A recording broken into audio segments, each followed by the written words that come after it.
I think even the simplest things tend to be the things that are the most looked past, right? So this one's going to blow your mind. Are you ready? Make it easy to give.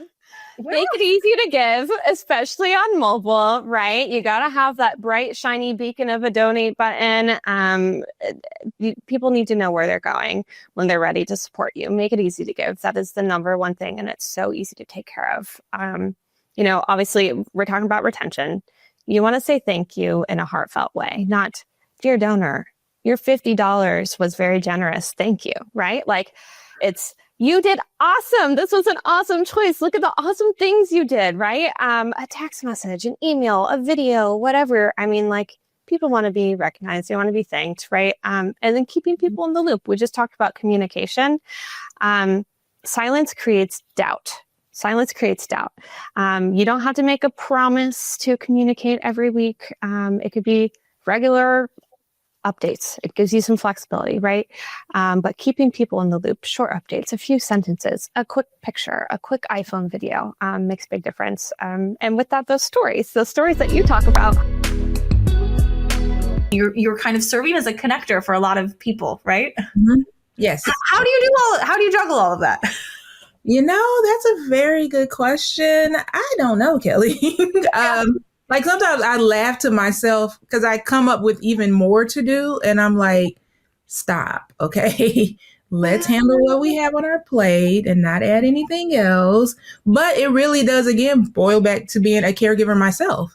You know what I mean? And just thinking of needs that I have as a caregiver that I think would be nice, as a caregiver. One thing we do is a holiday gift basket giveaway. And so we literally surprise caregivers on their doorsteps during the holiday season to just bring some joy, and it's a gift basket and it has a $200 Visa gift card on it. And it's so they can go do something nice for themselves. I would love that. You know what I mean? Like think about goosebumps. Yeah, that's amazing.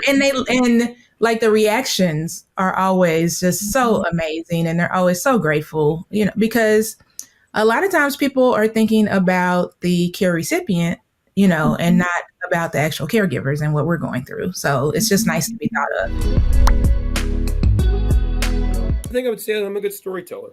Mm-hmm. I like to tell stories. I think some of the people out there are motivated by me saying, okay, so last year we provided, 40, on top of my head, 4,500 or 5,000 safe bed nights, probably served 160 or 70 different women and kids. Probably did somewhere around 4,000 loads of laundry at our carriage house. And, 3 or 4 ladies who got into permanent housing. I mean, all of those things are statistics, but I prefer to tell stories of impact.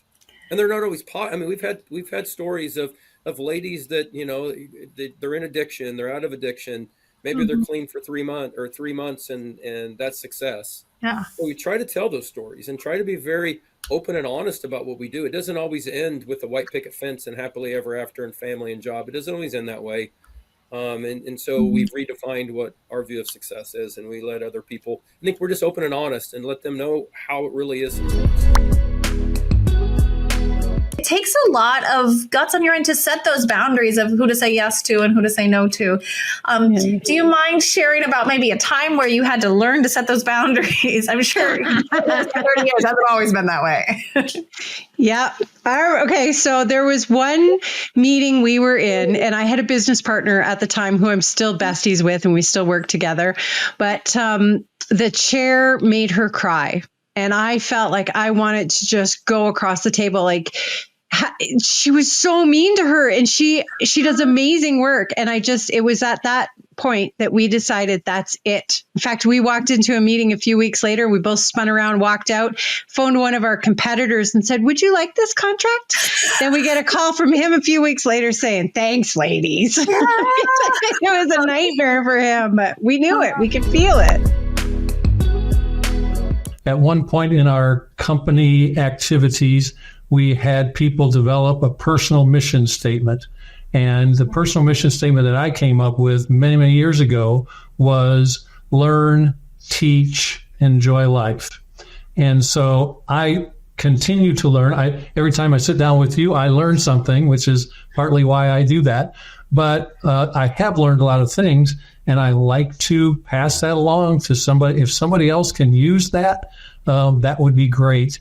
A couple of weeks ago, I visited with a high school CEO group, which is a group of aspiring entrepreneurs who are at junior, senior level in high school.